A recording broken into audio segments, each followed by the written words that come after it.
Gold, trusted gold buyers. మీరు తాకట్టు పెట్టిన బంగారాన్ని విడిపించి ఈ రోజు ఉన్న మార్కెట్ ధరకు కొనబడను.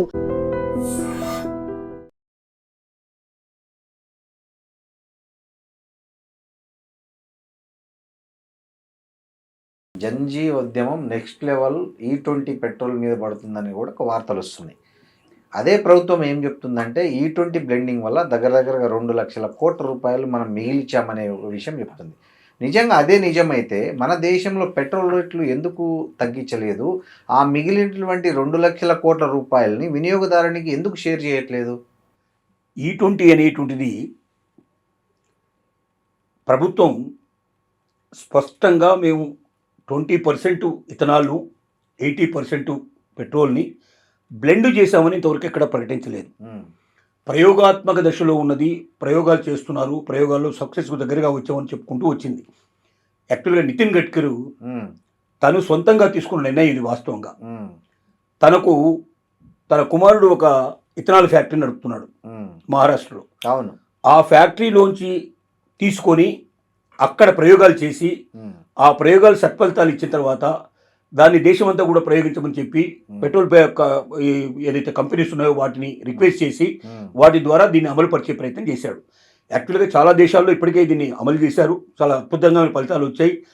E20 కాదు, E80 100% ఇథనాల్ను కూడా ఉపయోగించి వెహికల్స్ నడుపుతున్నారు. అక్కడ గ్యాసు పొయ్యిలు వెలిగించగలుగుతున్నారు, అక్కడ అనేక అద్భుతాలు చేస్తున్నారు. దీన్ని ఎలక్ట్రిసిటీకి కూడా వాడుకుంటున్నారు. అన్ని రకాలుగా వాడేటువంటి పరిస్థితి ఏర్పడింది.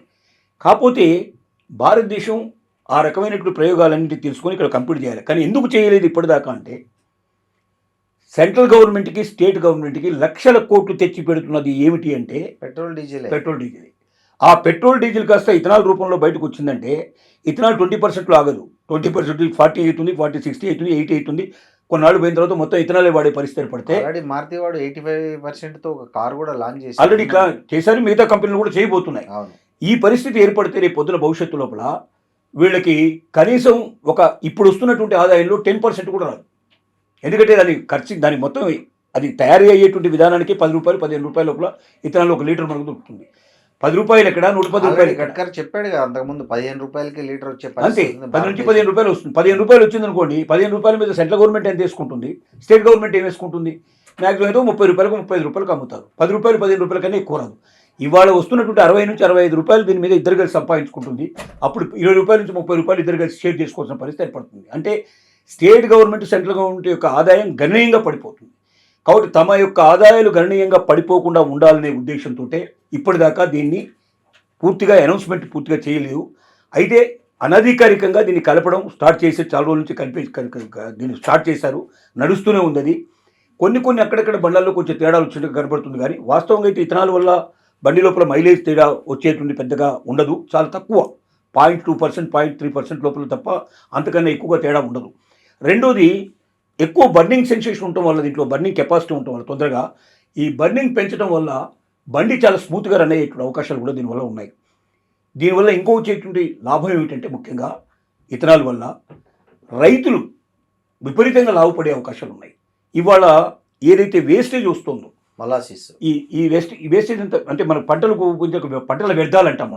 ఈ పంట వ్యర్థాలన్నింటినీ ఏం చేస్తున్నారు, కాల్ చేసేసి దానివల్ల మొత్తం టోటల్గా ఢిల్లీని పొల్యూషన్ చేసేసారు, మన హైదరాబాద్ పొల్యూషన్ చేస్తున్నారు, ఇంకా దేశం మొత్తం కూడా పొల్యూషన్ అయ్యే అవకాశాలు ఉన్నాయి.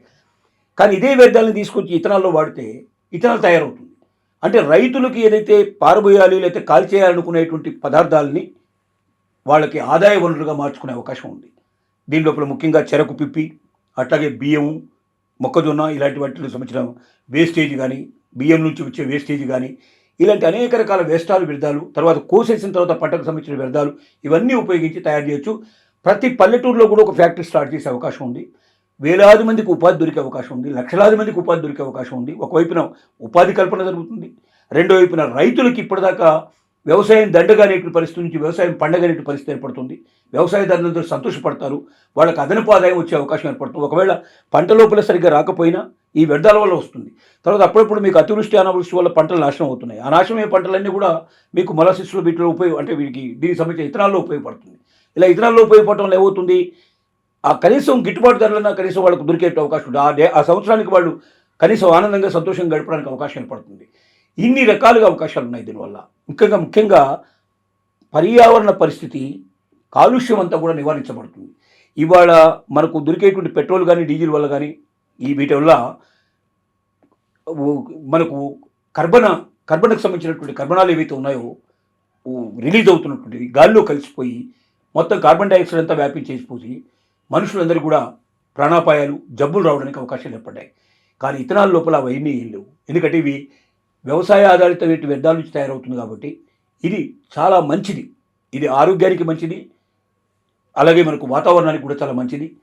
అంటే భవిష్యత్తు లోపల వాతావరణ కాలుష్యం లేని నగరాలుగా మన నగరాలు రూపొందుకుంటున్నాయి.